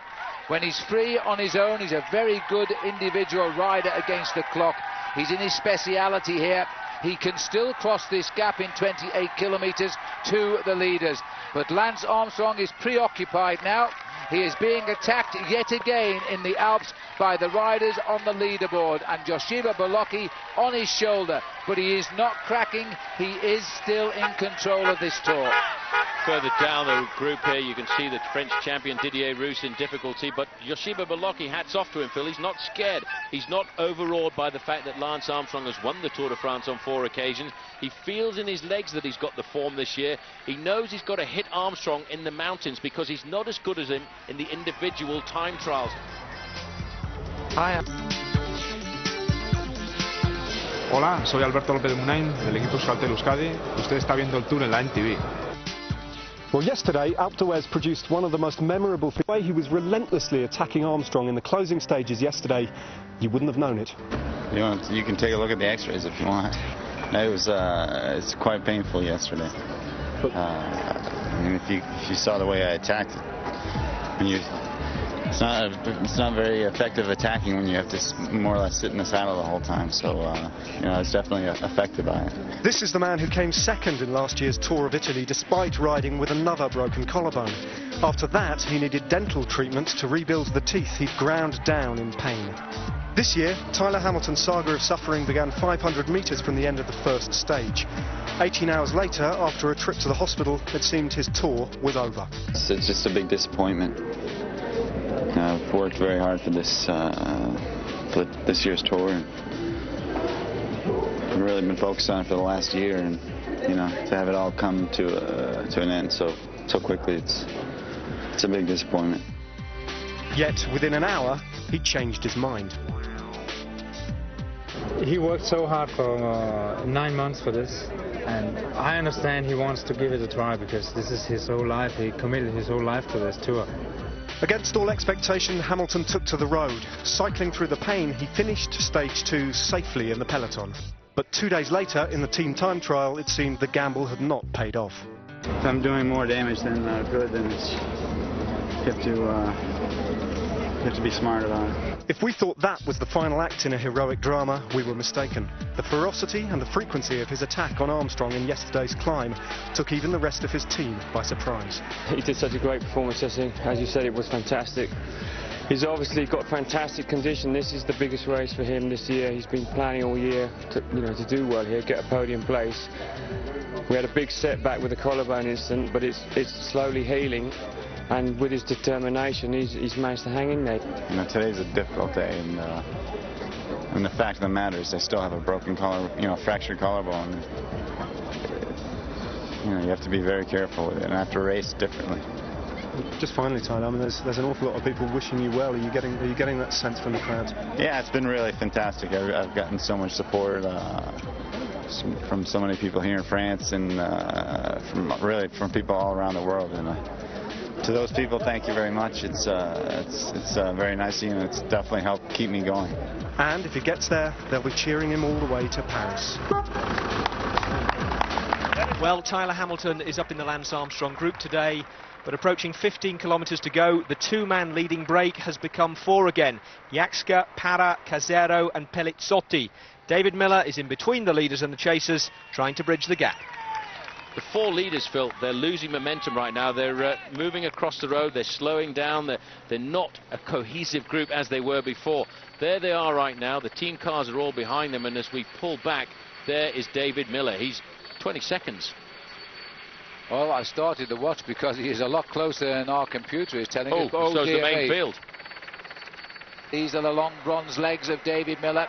He's consistent and time trialing his way up towards those leaders now. The main field, though, with Lance Armstrong in, is just over 1 minute behind them all. It's going to be tough at 15 kilometres to go.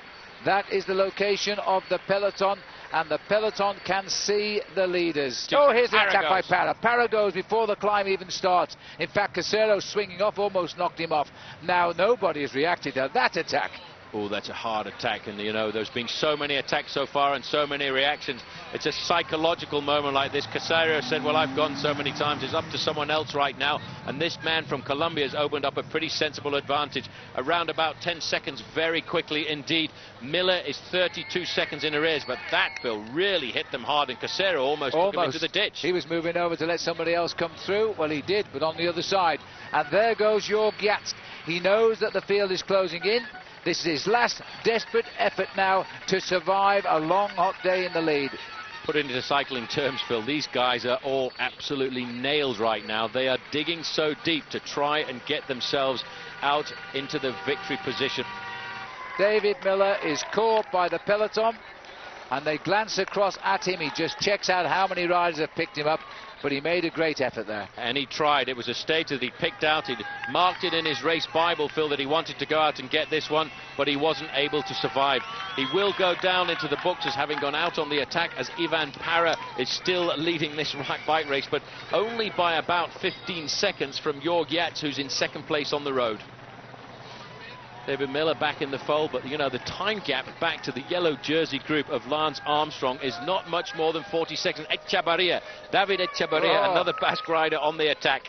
They're having a wonderful tour now. Euskaltel Euskadi, these were the underdogs when they arrived. Now they've been treated to so much success, they're going to try anything. And David Etxebarria is a previous stage winner on the uphill finish in the Tour de France.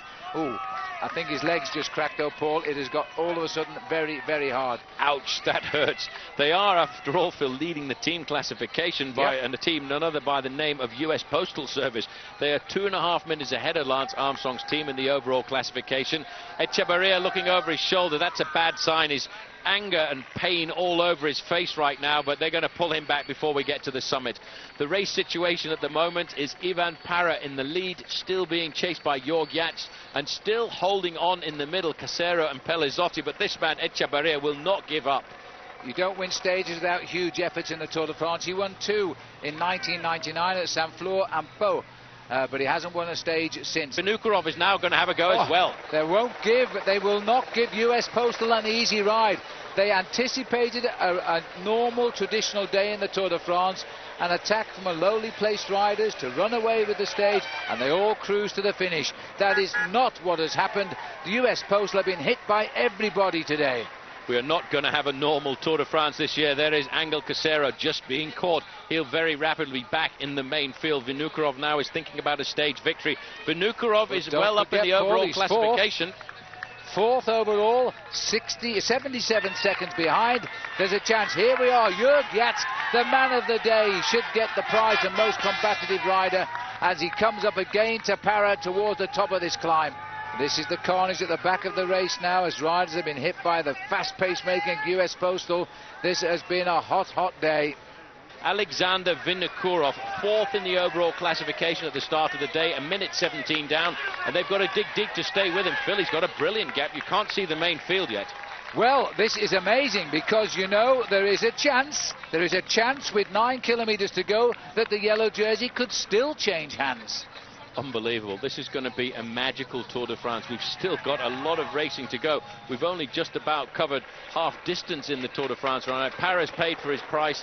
He had to give everything on his attempt to get off the front of the main field, and now he'll get picked up by the yellow jersey group of Armstrong. This is unbelievable. But Armstrong goes now. This man has got to take up the leadership of his team and the race now because he's got no teammates left and he still has a dangerous rival on the attack. He is rising to the occasion, the great cyclist he is. Just look who's on his wheel, though. Yoshiba Beloki, Jan Ulrich, Ivan Basso, and the man who won the stage yesterday, Iban Mayer. When it comes down to it, Armstrong has still got it. He knows how to control his challenges. But he has been put under pressure like he's never known in a Tour de France. They are hitting him at every opportunity. We've never seen a Tour when the leader's been hit so much. They're the hero of the day, Jörg Jatsk. Couldn't believe it when the Maillot Jaune of the Tour went past him. Surely he can't hold on to this group now. His team captain, but Yoshiba Beloki, sits on the wheel now of Lance Armstrong. Armstrong is still concerned as the Star-Spangled Banner flies on the left now. It's Vinokurov of Kazakhstan who races to the summit in pursuit, the yellow jersey of the Tour. He's in complete control here right now, Phil. He's used his teammates to perfection, as he always does. Vinokurov going over the summit there in first position. The only man left to chase him down right now is Lance Armstrong. The clock has started. Vinokurov was fourth at the start of the day, a minute 17 behind in the overall classification, but Mr. Armstrong himself has taken up the pace, making 15 seconds. He'll take a daredevil descent right now and try and pull him back into the fold. 15 small seconds. Armstrong is behind Vinokurov and trying to bring this race back together. Unbelievable. Hi, I'm Vyacheslav Ekimov. You're watching Tour de France on ITV.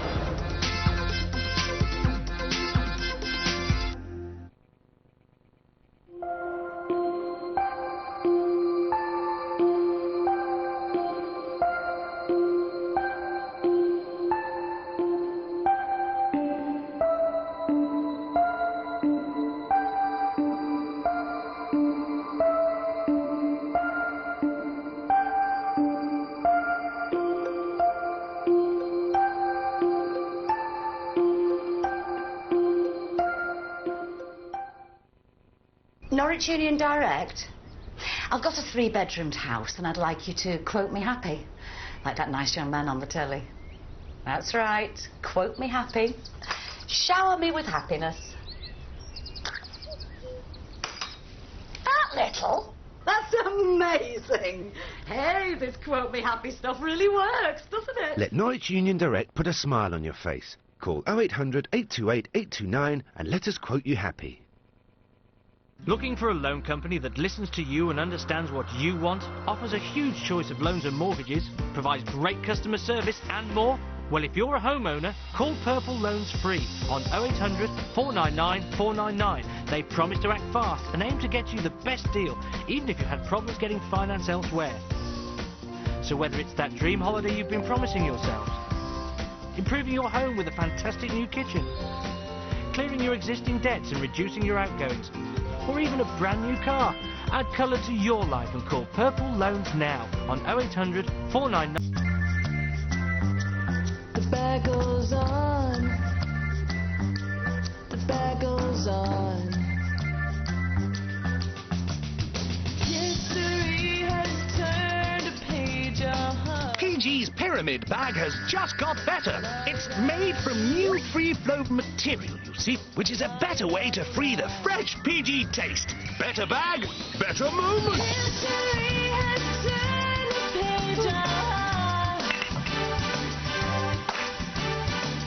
new free flow bag, because we all need a PG moment. Is athlete's foot driving you up the wall? A solution is once daily Lamisil AT spray. It starts to work effectively to treat athlete's foot in just 7 sprays. Casper, it's me. Yeah, listen, I've got the test results back. Some sort of lice.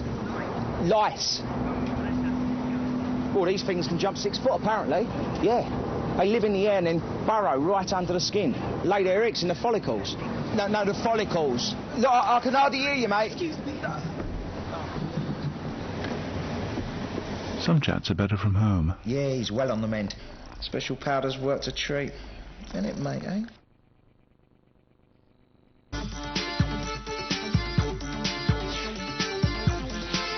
Ciao, sono Danilo Di Luca. Guardate il Tour de France su AIM-TV.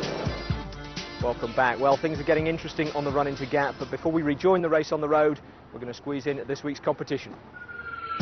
Our question this week concerns the jersey worn by the leader of the points competition in the Tour. We want to know what colour it is, and here are your choices. A, yellow, B, white, or C, green. 09001 22 9922 is the number to call. Lines are open until midnight on Saturday. And here's a reminder of the prizes you can win. A superb Trek racing bike for the first correct answer out of the computer-generated hat. And for 5 runners-up, copies of the official Tour de France Centennial book, which tells the story of the race year by year.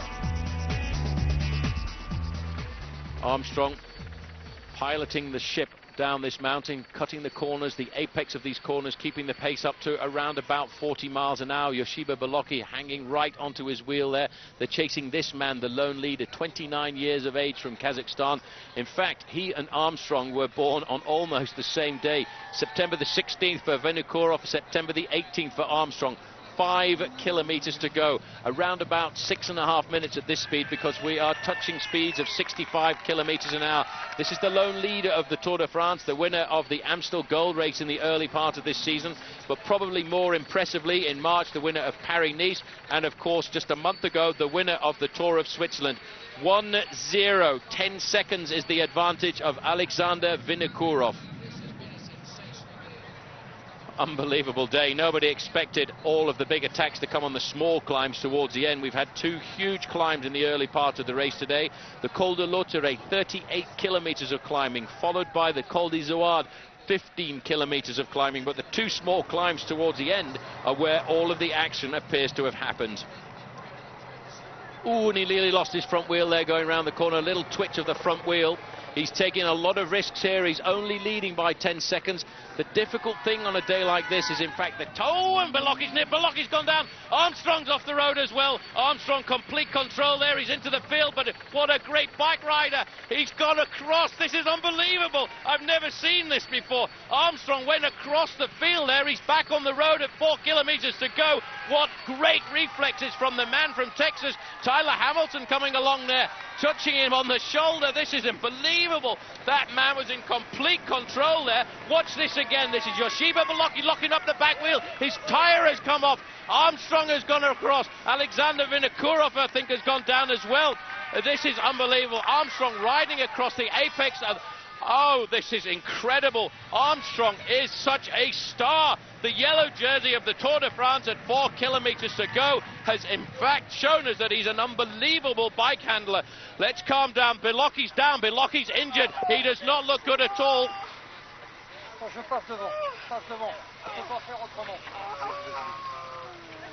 Paul, sorry, Paul, go on. He's down, he is hurt. I think he could very well be out of the Tour de France. What happened there, Phil, was he locked up his back wheel, and as he went sideways, the tyre popped off, and then he just couldn't control it. He was sliding on the metal. He went off the rope. But what about Armstrong? Armstrong was unbelievable. He saw there was only one thing to do. There was only one place to go. I hope the judges don't penalise him for taking a shortcut. The thought did cross my mind, but this is a very, very sad sight. We have been watching the greatest Tour de France for years. And here Vinokourov is racing now, probably towards the stage win, and they're closing in. He's certainly up to 2nd place overall. Baloki, because I was telling you seconds before it happened how dangerous the loose bitumen with the sun melting the tar was, and then he was out of control. But I have a feeling that Baloki has either broken his collarbone or his pelvis. He fell very, very badly. Badly, but that chaos has given the advantage now to Alexander Vinokourov. He is 30 seconds ahead of the group of Armstrong, and now Armstrong has found a few allies because the other challengers now have decided to come forward, set the pace making. Tyler Hamilton, Iban Mayo, Haimar Zubeldia on the far side in the lime jersey there, but at the back, further back, I think it's the end of Yoshiba Baloki. Started the day in second. He's not going to finish the Tour de France. Jose Azevedo there is asking, shall I go on? What shall I do? He's waiting here to pass Jorgiatsk as well with him. The man of the here of the day staying. He can't believe what he's seeing. As we move forward now, it looks as though Yoshiba Baloki is out of the Tour de France. That, for us, is a terrible, terrible shame, not to mention what it means to Baloki, because it was the fault of the melting tar on the road. Lance Armstrong took the journey of a lifetime. I cannot believe what he did there to get across, but he's back in the race. It just goes to show, it does a lot of good riding cyclocross, which Armstrong does in the winter, and of course riding mountain bikes as well, because that decision was unbelievable. He never panicked. He knew exactly what he had to do. He looked at the road in front of him and thought, I can go there, and he did. This man now is inside the last kilometre. Well, let's get back to the race. Indeed, indeed. 1 kilometre to go. Alexander Vinokourov is looking where they all are, and the answer is they're in a rather, to say the least, big trouble now, as Vinokourov is running down here to win the stage and to move into second place. It is touch and go whether indeed he will take the leader's yellow jersey. This is a man riding his 4th Tour de France. He's never finished lower than 35th overall, but he's never won a stage until today.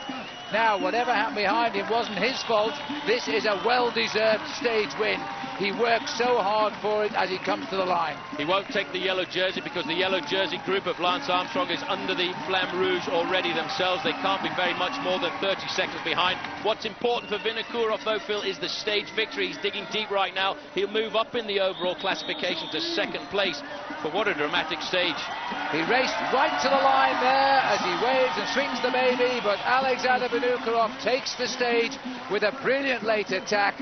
But here comes the sprint now for second place, and Yoshiba Baloki is not in it, and that is a terrible, terrible shame.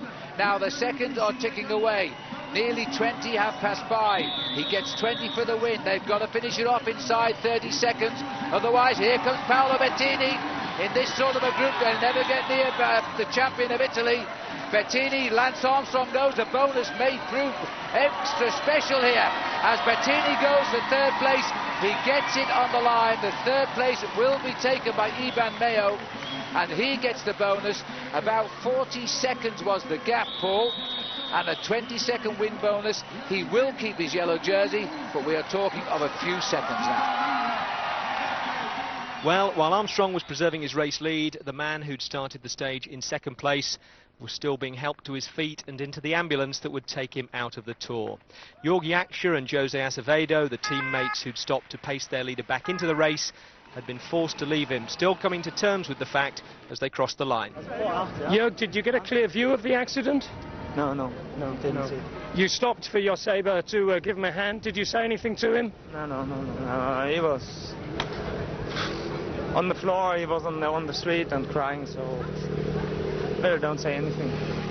As we see the crash again, it seems as though it's perhaps the sticky road surface half melted in the heat that catches Baloki out. He comes agonisingly close to righting himself before finally going down. And then Armstrong, with nowhere else to go, is riding on reflex and muscle memory from cyclocross.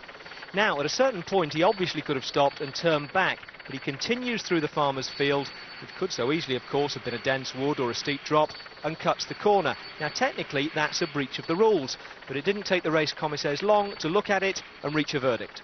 They say you always have to follow the right course, but of course he couldn't do anything for that, and we don't do anything on this point, because it was not his fault. He couldn't do anything for that. It was the crash of Baloki, and there was only one possibility for him, and it was to go down, and then he followed the race, also no problem. First of all, the incident from our point of view is extraordinarily dramatic. How did it look from where you were? Well, it was dramatic for me being on the bike. I didn't expect that to happen, and you can't train for that, so it's just a reaction, and you get off. When you see something like that happening, the first thing you do is you say, okay, where am I going to go? and I couldn't make it to the right. I couldn't go over him, and so I could only go left. And so when I went left, I was looking left, and then I found a little path there into the field and just continued on. Presumably at the time you had no idea what had happened to Joseba Balocchi, and now that we know the injuries are quite serious, how does that make you feel? No, it's like I said a minute ago. I mean, he was racing the race and racing aggressively. I mean, we were both, he and I were both riding on the front to bring back Vino. It was at 20 seconds at the top. We got it down to 15 and then down to 10. So we were, looked like we were going to bring him back. So you hate to see a guy who's out there, doing his best and a real threat for the race to go down like that. Is Vino now a real threat for the race?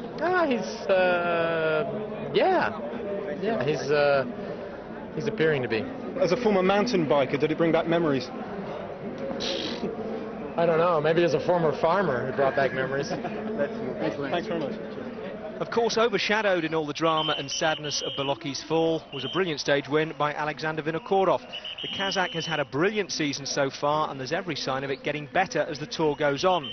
He put 36 seconds between himself and the rest with that late attack, and picked up a 20-second bonus for winning the stage. Lance Armstrong was edged out of the sprint for the third-place bonus, so Vinokourov's win was worth the best part of a minute. Jan Ullrich lost no more time today, finishing with that lead group. David Miller, after his excursion off the front, came in a minute 47 down. Yeah, I slightly misread the profile. I thought it went up that climb, descended, then went up the next one. I didn't realise I had so much flat and headwind. So, bit of a tactical error. Well, despite his mistake, David moves up 3 places to 19th tonight in the general classification, but the big move is Alexander Vinokourov's. He took time off Armstrong on Alpe d'Huez, he's taken more today, and as a result, he's in second place now, 21 seconds behind the leader. Ivan Mayo, Francisco Mancebo, Tyler Hamilton and Jan Ullrich round out the top 6. So yesterday Lance Armstrong took the yellow jersey on a day of high drama in the Tour. Today he keeps the yellow jersey on a day just as dramatic. Well, with the Pyrenees still to come, this Tour was shaping up as one of the most fascinating for years, and there's every sign that it still will be. However, the race now heads out of the Alps, minus the man who was the chief instigator of the attacks that we've seen on Lance Armstrong over the past couple of days. Sad for the Tour then, sadder still for Joseba Balocchi. He's in hospital in Gap tonight, and Neb Bolting is over there too. He's got the latest. Well, I've just been speaking to the doctors here at the Central Hospital in Gap, who were able to confirm to me that Joseba Balocchi has suffered a break to his femur, and they're also examining him for possible breaks to his arm. There may well be a need for him to be operated on later this evening. The one thing... On a corner, we'll have the latest on Joseba Balocchi. And he's not the only victim. Balocchi's gone down. Armstrong's off the road as well. Armstrong complete control there. He's into the field, but what a great bike rider. He's gone across. This is unbelievable. Balocchi's down. Balocchi's injured. He does not look good at all.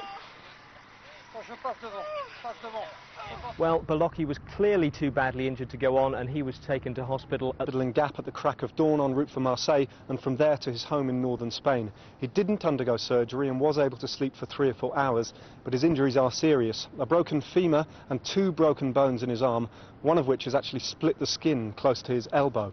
Despite this, though, doctors tell me he should be able to resume light training within 2 months, but it won't be until next season before he can ride again competitively. In the meantime, his teammates are devastated. Long faces at the Oncé Hotel this morning. Their main man will be sorely missed. Son muchísimos meses de trabajo para llegar al Tour de Francia y de repente te quedas fuera del Tour y te quedas fuera de la Vuelta a España, te quedas fuera de todos los objetivos que te habías marcado para el año 2003, ¿no? ¿Qué te vas a decir? Un abrazo, 2 lágrimas y... On the plage here, or the beach, and then he'll run right down into the old port of Marseille. He'll go right around the old port. I hope he doesn't get lost. It's a bit narrow down there. And then he'll continue along the plage before finally they turn back into the town and up towards the finish, which is outside the cycling velodrome here. Another man has gone right now. He's just clipped off the front there. That's Fabio Sacchi, and you saw him earlier this season riding very well in the Jacobs Creek Tour down under. He's always been so close to winning that bike. He's caught Gutierrez there, and he's now the new leader on the road. This is a vicious attack. What a great catch. Well, a lot of riders would like to see Sacchi win because he's one of the world's great triers and real big men in the service of team leaders. He almost won that Jacobs Creek Tour down under, you know. He's finished placed in the top 3, and he got the race lead this year, and they took it off him in the Barossa Valley, where it's almost as hot there in January as it is here now in the month of July. Hasselbacher in the red helmet there on the left-hand side, he made the effort to pull them all back together. He wants to keep this tight if he can, because he wants the chance of getting a crack at the sprint. Now the move by Jacob Pale. They need to pull this man back, because if he gets 50 or 100 metres off the front of them, gone. He's a tough man to draw in. Now, Bjarne Riis is the manager of this team. This man is on the same team as Tyler Hamilton. And Jacob was last year's champion of Denmark, a very, very strong rider. He's winner of Paris Tours, which is a one-day classic race. He has a lot of speed in those legs. And look at this, the group behind, because of Fabio Sacchi's attack, the tough chase to bring back Gutierrez, for the moment are sitting up. There's the train station down there. All lines go everywhere here in France, but they all stop at Marseille when you get down to the ocean. Well, this man had a very good campaign in the early part of the year, actually in the United States, because he won himself a race in Lancaster just before the US Pro Championships. He's a great bike rider, and this will give the team a huge boost to their morale. They had a hard blow in the early part of the Tour de France when their man Tyler Hamilton was involved in a crash on day 1 out on the open road, and a double fracture to his collarbone. I can't believe that he's still in the bike race, Phil, and I can't believe that he's still actually capable to attack Lance Armstrong as he did on the Alpe d'Huez. Now this is Nazon, the Frenchman from the Brioche Le Bourg-d'Oisans team. Well, he's going to feel the rider who could win, because of he's a great sprinter, and he knows now he's under pressure. He's got to mark every move here. He's French, he's a sprinter, and this is the best chance he's ever had of winning the stage. Philippe Gaumont on the back there in the blue shorts, he's trying to play the crafty game. He's a man who could surprise them all in the sprint. He's not regarded as a pure sprinter, but he's the kind of guy who can finish it off. There's a big gap, but in fact Nazon is coming across. He's halfway across right now. So we're going round the port now. We're heading along to the old port. It is still, let me just have a look, it is still 3-4 kilometres to get round to the old port of Marseille. We're at the 15-kilometre to go point right now. We should see the banner very shortly. We're not quite there, but this is a big surprise. Now, if Nazon comes across, Jacob Peel knows the quality of this man in a sprint. He may stop working. He may just say, that's it. We're going to go back in the group and try another move, because no point in going to the finish with Nazon. Certainly not. He's had a lot of wins this year, 3 wins to be correct, and the first one there's 15 kilometres to go. So they're just going past the Gare Maritime, the area where you can just hear all of the horns. The ships out there, the ferry boats are letting off their horns to salute the Tour de France's entry into the streets of Marseille, where we haven't actually been for 10 years. Last time we came here was 1993, when Fabio Rossioli got himself the stage win. It's still a good move. This man not looking over his shoulders right now. He doesn't want to know whoever is coming back. When you go with a move like this inside the last 20 kilometres, you've got to give your all, and these guys have lost the impetus right now. They need to get organised if they want to pull him back. Hasselbacher launches the counter-attack down the right-hand gutter, right on his wheel there. In fact, it's not Nazon coming across. In fact, it's Fabio Sacchi who's gone again. That's why the Brioche Le Bourg-d'Oisans team changed the colours just before the Tour de France, because of the confusion. 10 days ago, Paul, that they put white sleeves on the jersey so we'd recognise the difference. Obviously, you're right. This is Seiko's Fab. Sorry, Fabio, because we know this man so well. I bought a suitcase while I was in Australia, and by mistake it was so big, and he came up to me and said, what are you going to go with that suitcase? I said, Fabio, I'm going to watch you ride the Tour de France. Did you see what he just did? He just crossed himself, having come across the gap there. He's a very religious bike rider. Many of the Italians are. He crossed himself just as he crossed the gap onto the tail there of Jacob Peel. He feels very confident with this one. He reckons it's in the bag right now.